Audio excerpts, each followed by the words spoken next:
Hello friends, இன்றைக்கி நம்ம daily லைஃப்க்கு தேவையான கிச்சன் டிப்ஸ் அண்ட் ட்ரிக்ஸ் தாங்க பார்க்க போகிறோம். வீடியோவை ஸ்கிப் பண்ணாமல் முழுமையாக பாருங்கள். அப்போ தாங்க பார்க்குறவங்களுக்குமே புரியும். நீங்கள் இப்போ தான் ஃபஸ்ட் டைம் செல்லாக பார்க்குறது இருந்தால் மறக்காமல் நம்மளோட சேனலுக்கு சப்போர்ட் பண்ணி சப்ஸ்கிரைப் பண்ணிவிட்டு பக்கத்தில் ஆல்ரெடி பெல் ஐக்கான் இருக்குது, அதுவுமே கிளிக் பண்ணி வச்சுக்கோங்க. அப்போ தாங்க நம்ம போகிற வீடியோஸ் எல்லாம் உங்களுக்கு உடனே நோட்டிஃபிகேஷனாக வந்துடுங்க. இப்போ நம்ம வீடியோக்குள்ளே போகலாங்க. ஃபஸ்ட்டு டிப்பு என்னன்னு சொல்லி பார்க்கலாம். உங்கள் வீட்டில் நீங்கள் எப்போ முட்டை வேக வச்சாலும் சரிங்க, மறக்காமல் இந்த டிப்பை நீங்கள் ட்ரை பண்ணுங்கள். இந்த டிப்பு உங்களுக்கு ரொம்ப யூஸ்ஃபுல்லாக இருக்கும்.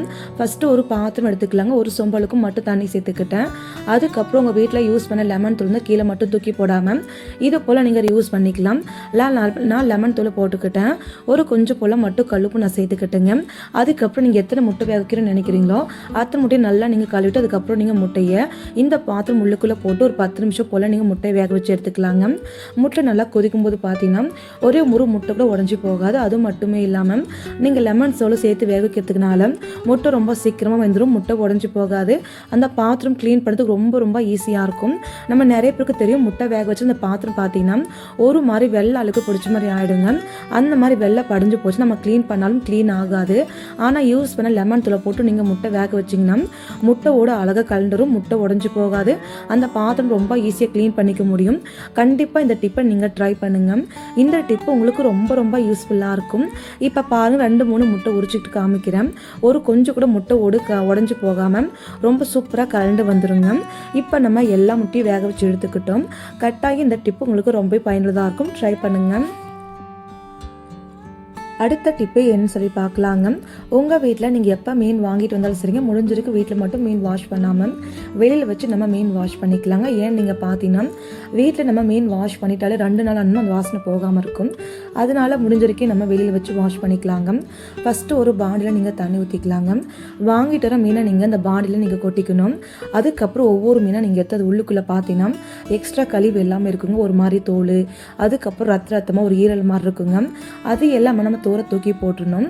ஏன்னா நம்ம மீனை எந்த அளவுக்கு நல்லா வாஷ் பண்ணுறோமோ அந்த அளவுக்கு மீன் நல்லா சுத்தமாக இருக்கும், மீன் வாசனை இருக்காதுங்க, ரொம்ப டேஸ்ட்டாகவும் இருக்கும். இப்போ நம்ம எல்லா மீனுமே ஒரு டைம் உள்ளுக்கு ரத்த கசிவு எல்லாமே எடுத்து போட்டுட்டு நல்லாவே அழைச்சி ஒரு பிளேட்டுக்குள்ளே வச்சுருக்கேன். அதுக்கப்புறம் நம்ம ஒரு கடாய் எடுத்துக்கலாம். நான் அதே கடாய் தாங்க வச்சுருக்கேன்.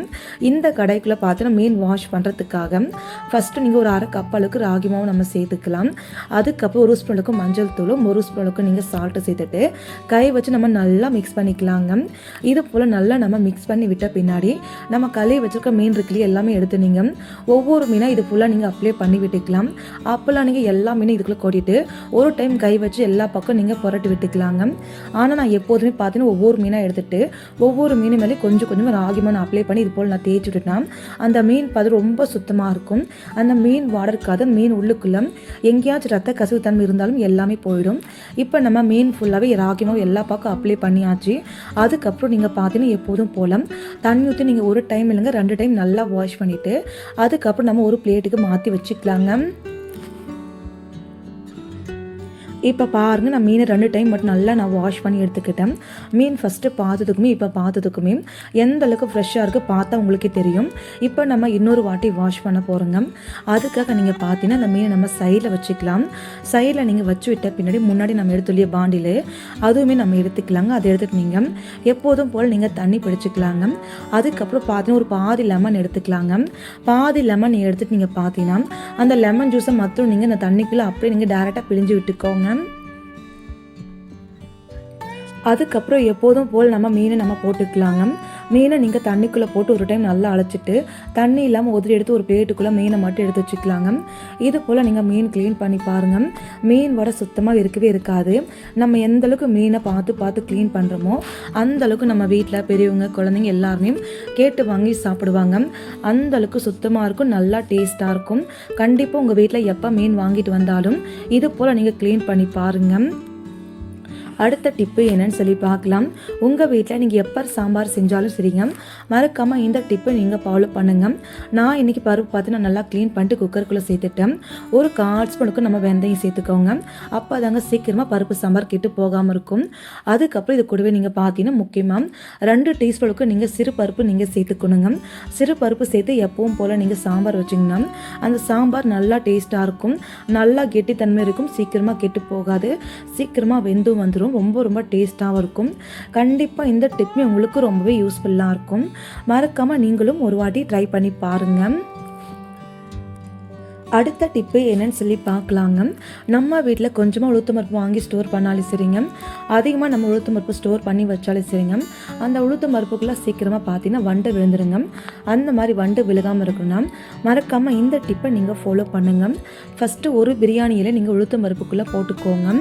அதுக்கப்புறம் நீங்கள் பார்த்தீங்கன்னா ஒரு வர மிளகா எடுத்துக்கலாங்க. வர மிளகா பார்த்தீங்கன்னா டேரெக்டாக நீங்கள் போடாமல் 2 கிளி நம்ம சேர்த்துக்கலாம். இந்த மாதிரி நீங்கள் 2 கிளி நீங்கள் சேர்க்கறதாட இந்த காரத்தன்மை பார்த்தீங்கன்னா வர மிளகாவில் இருக்க காரத்தன்மை ஆனால் இந்த உளுத்தம் பருப்பு கூட படும்போது ரொம்ப நாளைக்கு உளுத்தம் பருப்புக்குள்ளே வண்டு பூச்சி வரவே செய்யாது. நீங்கள் வைக்கிற உளுத்தம் பருப்பு ரொம்ப நாளைக்கு நல்லா ஃப்ரெஷ்ஷாக இருக்கும். சீக்கிரமாக கட்டியும் படாது, மாவும் ஆகாது, வண்டுமே வராது. கட்டாயம் ட்ரை பண்ணுங்கள். அடுத்த டிப்பு என்னன்னு சொல்லி பார்க்கலாம் வாங்க. நான் இன்றைக்கி பார்த்தீங்கன்னா பருப்பு எடுத்திருக்கேன். நம்ம வீட்டில் நம்ம அதிகமாக வாங்கி பருப்பு ஸ்டோர் பண்ணி வச்சாலும் சரிங்க, பருப்பு கொஞ்சமாக நம்ம வாங்கி ஸ்டோர் பண்ணி வச்சாலும் சரிங்க, ஒரு கொஞ்ச நாள் மட்டும்தாங்க பருப்பு நல்லாயிருக்கும். நாளாக பருப்புக்குள்ளே சீக்கிரமாக பார்த்தீங்கன்னா வண்டு எல்லாமே வெளில ஆரம்பிச்சிருங்க. அந்த மாதிரி பருப்புக்குள்ளே வண்டு வந்துடுச்சுன்னா கைப்படாமல் ரொம்ப ஈஸியாக இது போல் நீங்கள் சுத்தம் பண்ணிக்கலாம். அதுவும் நம்ம 1/4 டம்ளர் தண்ணியை மட்டும் வச்சுங்க. அது எப்படின்னு சொல்லி பார்க்கலாம். ஃபஸ்ட்டு நீங்கள் வண்டு வந்தால் பருப்பு எடுத்து வச்சுக்கோங்க. அதுக்கப்புறம் பருப்புக்குள்ளே நீங்கள் ஒரு சின்னதாக ஒரு கப் எடுத்து வச்சுக்கலாங்க. அதுக்கப்புறம் நம்ம வினிகர் தண்ணி கம்பல்சரி எடுத்துக்கணுங்க. ஒரு 1/4 டம்ளர் போல் மட்டும் வினிகர் தண்ணி நம்ம அந்த சின்ன கப்புக்குள்ளே நம்ம சேர்த்துக்கலாம். அதுக்கப்புறம் அந்த கப்பை நீங்கள் பருப்புக்குள்ளே கரெக்டாக நீங்கள் சென்டரில் வச்சு விட்டுக்கோங்க. லைட்டாக அந்த கப்பை நீங்கள் பருப்புக்குள்ளே லைட்டாக அழுத்தி விட்டிங்கன்னா கரெக்டாக அப்படியே நீங்கள் வச்சு விட்டுருங்க. இது போல் நீங்கள் வினிகர் தண்ணி வச்சு ஒரு கொஞ்சம் நேரத்துக்குள்ளேயே அந்த பருப்பு உள்ளுக்குள்ளே எந்த அளவுக்கு வண்டு இருந்தாலும் சரிங்க, அந்த வண்டு எல்லாமே கொஞ்சம் கொஞ்சமாக வெளியே வர ஆரம்பிக்கும்.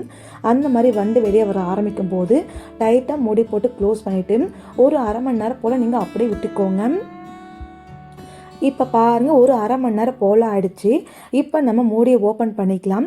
ஓப்பன் பண்ணி நீங்கள் பார்த்தீங்கன்னா அந்த பருப்புக்குள்ளே எந்த அளவுக்கு வண்டு வந்திருந்தாலும் அந்த வண்டு ஃபுல்லாகவே அந்த கப்பு வினிகர் தண்ணிக்குள்ளே எல்லா வண்டுமே இறந்து கிடக்குங்க. எதனால நீங்கள் கேட்டிங்கன்னா பருப்புக்கு நீங்கள் பார்த்தீங்கன்னா நம்ம டைட்டாக மூடி போட்டு க்ளோஸ் பண்ணி வைக்கிறதுனால அந்த வினிகர் ஸ்மெல்லு வண்டுக்கு ஒத்துக்காது. அதனால் அந்த வண்டு எல்லாமே இந்த கப்புக்குள்ளே விழுந்து கிடக்குங்க. கண்டிப்பாக இந்த டிப்பு உங்களுக்கு ரொம்ப யூஸ்ஃபுல்லாக இருக்கும். கைப்படாமல் ரொம்ப ஈஸியாக நீங்கள் பருப்புக்குள்ளே எந்த அளவுக்கு வண்டு வந்திருந்தாலும் கொத்தாக வினிகர் தண்ணிக்குள்ளே செத்து கிடக்குங்க. இப்போ நம்ம வினிகர் கப்பை தனியாக எடுத்து வச்சுக்கலாம். பருப்பு பாருங்கள் ரொம்ப சுத்தமாக இருக்குது, ஒரே ஒரு வண்டு கூட கிடையாதுங்க. இதுக்கப்புறம் பருப்புக்குள்ளே வண்டு வராமல் இருக்க இது கூடவே நீங்கள் பார்த்தீங்கன்னா ஒரு 4-5 பிரியாணியில் பருப்புக்குள்ளே நீங்கள் போட்டுட்டு அதுக்கப்புறம் நீங்கள் ஸ்டோர் பண்ணி வச்சுக்கலாம். ரொம்ப நாளைக்கு நல்லா ஃப்ரெஷ்ஷாக இருக்கும். கண்டிப்பாக உங்கள் வீட்டில் பருப்புக்குள்ளே வண்டு வந்துடுச்சுன்னா இந்த சிம்பிள் ட்ரிக்கை நீங்கள் ட்ரை பண்ணுங்கள். ரொம்ப ஈஸியாக நீங்கள் வண்டு ஃபுல்லாக கிளியர் பண்ணிக்கலாம். இந்த டிப்பை நீங்கள் அரிசிக்குமே யூஸ் பண்ணிக்கலாங்க. கண்டிப்பாக இந்த மெத்தட் ஒரு டைம் நீங்கள் செஞ்சு பாருங்கள், உங்களுக்குமே ரொம்பவே யூஸ்ஃபுல்லாக இருக்குங்க. அடுத்த டிப்பு என்னன்னு சொல்லி பார்க்கலாங்க. எங்கள் வீட்டில் நான் எப்போ வெங்காயம் வாங்கிட்டு வந்தாலும் சரிங்க, இது போல் தான் நான் ஸ்டோர் பண்ணி வைப்பேன். கண்டிப்பாக இது போல் நீங்களும் ஸ்டோர் பண்ணி வைங்க, ரொம்ப நாளைக்கு நல்லா ஃப்ரெஷ்ஷாக இருக்கும். சின்ன ஈக்கள் தொல்லை இல்லாமலும் இருக்குங்க. நான் எப்போதுமே காய்க்கிற உள்ளுக்குள்ளே மட்டும்தாங்க வெங்காயத்தை ஸ்டோர் பண்ணி வைப்பேன். அதனால எப்போதுமே அடியில் பார்த்தீங்கன்னா ஒரு காட்டன் துணி போட்டுப்போம். அப்போல்லாம் ஒரு நியூஸ் பேப்பர், அப்போல்லாம் நீங்கள் உங்கள் வீட்டில் கிழிஞ்சு போன காட்டன் பேக்கெலாம் இருக்குது தானே, அந்த பேக்கெல்லாம் கட் பண்ணிட்டு இது போல் நீங்கள் யூஸ் பண்ணிக்கலாம். நான் இன்றைக்கி கட்ட பேக்கோட துணி கட் பண்ணிவிட்டு அடியில் போட்டுக்கிட்டேன். அதுக்கப்புறம் நம்ம வெங்காயத்தை நம்ம கொட்டி வச்சுக்கலாங்க. வெங்காயத்தை நீங்கள் கொட்டி வச்ச பின்னாடி வெங்காயத்தோட மேல் பகுதி கீழே படுற மாதிரியும் அந்த அடிப்பகுதி மேலே தெர்ற மாதிரியும் இது போல் நீங்கள் வெங்காயத்தை நீங்கள் ஸ்டோர் பண்ணி வைக்க.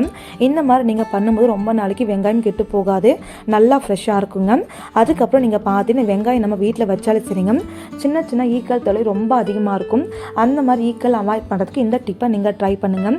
இதுவும் மேலால் ஒரு காட்டன் நீங்கள் கட் பண்ணி நீங்கள் போட்டு வச்சுக்கிட்டீங்கன்னா அந்த வெங்காயம் ரொம்ப நாளைக்கு ஃப்ரெஷ்ஷாக இருக்கும். அந்த சின்ன ஈக்கள் தொல்லை இல்லாமல் இருக்குங்க. கட்டாயமாக இந்த டிப்பு உங்களுக்கு ரொம்ப பயனுள்ளதாக இருக்கும். மறக்காமல் ட்ரை பண்ணுங்கள். ஓகே ஃப்ரெண்ட்ஸ், இந்த டிப்பு இந்த வீடியோ உங்களுக்கு பிடிச்சிருந்தா மறக்காமல் நம்மளோட வீடியோக்கு ஒரு லைக் கொடுங்க, சப்ஸ்கிரைப் பண்ணுங்கள். மறக்காமல் ஐஃப் கொடுக்க மறந்துடாதீங்க. தேங்க்யூ ஃப்ரெண்ட்ஸ், தேங்க்ஸ் ஃபார் வாட்சிங்.